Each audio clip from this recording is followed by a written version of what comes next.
Hello all, welcome back to my channel J Rudra blogs. ఈరోజు recipe ఏంటంటే home made Cerelac. ఇట్లా మనం ఇంట్లోనే ప్రిపేర్ చేసుకొని మన పిల్లలకు పెట్టడం వల్ల హెల్త్కి కూడా చాలా మంచిదండి. బయట దొరికే సెర్లాక్లో మనకి నిలువ ఉండడానికి కెమికల్స్ అయితే యూజ్ చేస్తారు. ఇట్లా మనం ఓపిక తెచ్చుకొని ఇంట్లోనే ప్రిపేర్ చేసుకోవడం వల్ల మన పిల్లల హెల్త్కి అయితే చాలా మంచిది. ఇక్కడ ముందుగా మనం ఒక బౌల్ తీసుకొని 3 కప్స్ బియ్యాన్ని అయితే ఎర్రపంచి పెట్టుకున్న బియ్యాన్ని అయితే తీసుకోవాలి.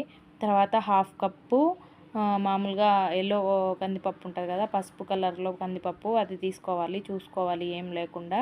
తర్వాత ఇంకో హాఫ్ కప్పు ఎర్ర కందిపప్పునైతే తీసుకోవాలి. తర్వాత ఇంకో హాఫ్ కప్ వచ్చేసి ఉద్దిబేడలు, మనం దోసకి వేసుకుంటాం కదా మినపగుళ్ళు, అవి ఒక హాఫ్ కప్పు తీసుకోవాలి.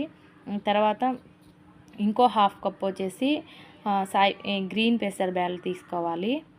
ఇట్లా మనము పెసరట్టు వేసుకుంటాం కదా, ఆ పెసర బేడలు హాఫ్ కప్ తీసుకోవాలి. తర్వాత పొట్టు లేకుండా ఉంటాయి కదా సాయి పెసరపప్పు, అవి ఒక హాఫ్ కప్ తీసుకోవాలి. తర్వాత అన్నీ శుభ్రంగా కడుక్కోవాలి.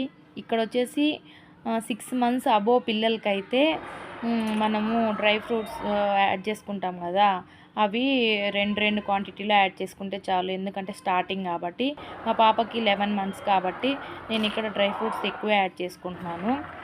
వీడియోలో చూస్తున్నట్టుగా కాజు, బాదము, కొన్ని శనగకాయ పప్పులు, 4 అక్రోడ్ కూడా నేను అంటే వాల్నట్స్ కూడా యాడ్ చేసుకున్నాను. వాటిని శుభ్రంగా కడుక్కోవాలి 3 times. శుభ్రంగా కడుక్కున్న తర్వాత ఇట్లా ఒక ప్లేట్లోకి అయితే వేసుకొని బాగా ఆరబెట్టుకోవాలి. ఎండలో ఆరబెట్టకూడదు, నీడలోనే ఆరబెట్టుకోవాలి. ఎండలో ఆరబెట్టుకుంటే మనకి వాటిలో ఉన్న విటమిన్స్, ప్రోటీన్స్ అయితే పోతాయి. ఏవైనా ఇట్లా మనం పిల్లలకి ప్రిపేర్ చేసుకున్నవి నీడలోనే ఆరబెట్టుకోవాలి. తర్వాత చక్కగా ఆరిపోయిన తర్వాత స్టవ్ వెలిగించుకొని ఒక బాండీ పెట్టేసి సిమ్లో పెట్టుకోవాలి ఫ్లేము. ఈ ఆరిపోయినవన్నీ వేసుకొని బాగా వేయించుకోవాలి. 20 minutes టైం అయితే పడుతుంది.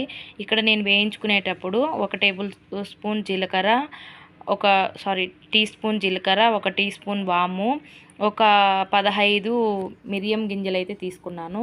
ఇక్కడే నేను రాక్ సాల్ట్ కూడా యాడ్ చేసుకున్నాను. ఇంకా ఇవి వచ్చేసి సాబుదానా కూడా యాడ్ చేసుకోవాలి. ఎందుకంటే పిల్లలకి మంచి ఎనర్జీ, ఇంకా వెయిట్ గెయిన్ కూడా బాగా అవుతారు పిల్లలు.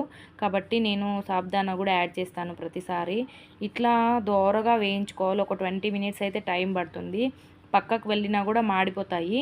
స్టీల్ యూజ్ చేసే వాళ్ళైతే చాలా జాగ్రత్తగా చేసుకోవాలి. ఒక్క సెకండ్ మర్చిపోయినా కూడా, పక్కకి వెళ్ళిపోయినా కూడా అడుగు మాడిపోతుంది.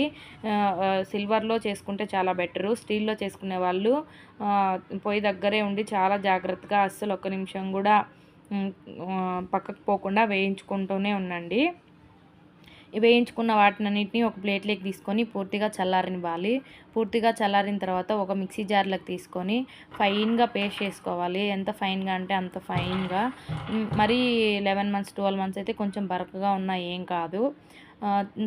6 months అబోవ్ ఉన్న వాళ్ళకైతే ఫైన్గా పౌడర్ చేసుకొని ఇట్లా ఒక ప్లేట్లోకి తీసుకోవాలి. ప్లేట్లోకి తీసుకొని చక్కగా పౌడర్ని కూడా ఆరబోసుకోవాలి. ఎందుకంటే తేమగా కొంచెం ఉంటుంది కదా, మిక్సీలో తీసిన వెంటనే అందులో కొంచెం వేడిగా కూడా ఉంటుంది, పురుగు పడే అవకాశాలు ఉంటాయి అట్లనే స్టోర్ చేసుకుంటే. కొంచెం పొడి చల్లారిన తర్వాత అయితే మనము ఏదైనా ఒక కంటైనర్లోకి తీసుకుంటే అప్పుడైతే మనకి బాగుంటుంది, పొడి చాలా రోజులు నిలువ ఉంటుంది. ఇట్లా ఇంట్లోనే ప్రిపేర్ చేసుకోవడం, పెట్టుకోవడం వల్ల పిల్లలకైతే హెల్త్కి చాలా మంచిది. నేను మా జయదేవ్కి ఇప్పుడు 3 years, వాడికి కూడా 6 months అబోవ్ నుంచి నేను ఇలా ఇంట్లోనే ప్రిపేర్ చేసుకొని అయితే పెట్టానండి. మా పిల్లలకైతే చాలా అంటే చాలా ఇంప్రూవ్మెంట్ ఉంది. వాళ్ళు ఆడుకోవడం తొందరగా కానీ, వాళ్ళు నిలబడడం, నడవడం, వాళ్ళ డైజెషన్ కానీ అంతా నేనైతే బయట సెర్లాక్ అస్సలే పెట్టలేదు. ఇట్లా ఎలా ప్రిపేర్ చేసుకోవాలంటే, ఒక గ్లాసు ఒక 100 ml వాటర్ తీసుకోవాలి. ఒక గిన్నెలోకి స్టవ్ ఆన్ చేసుకొని స్టవ్ మీద పెట్టుకోవాలి. తర్వాత ఒక tablespoon పౌడర్ వేసుకొని దాంట్లోకి ఒక 50 ml వాటర్ యాడ్ చేసుకొని నీట్గా ఉండలు లేకుండా కలుపుకోవాలి. ఇట్లా ఉండలు లేకుండా కలుపుకున్న తర్వాత మనకి స్టవ్ మీద వాటర్ కాగిన తర్వాత ఈ కలుపుకున్న సెర్లాక్ పౌడర్ని ఆ వాటర్లో వేసేసి బాగా చక్కగా కలుపుకోవాలి.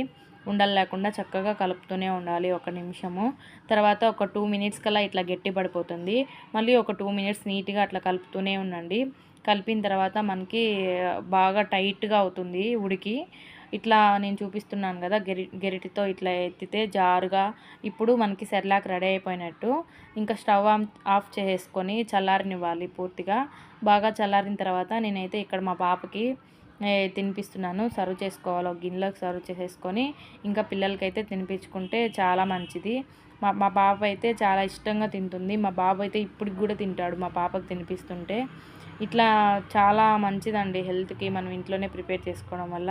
ప్లీజ్ ఈ వీడియో కనుక మీకు నచ్చినట్టయితే లైక్ చేయండి, షేర్ కమెంట్ చేయండి. Don't forget to subscribe my channel for more videos.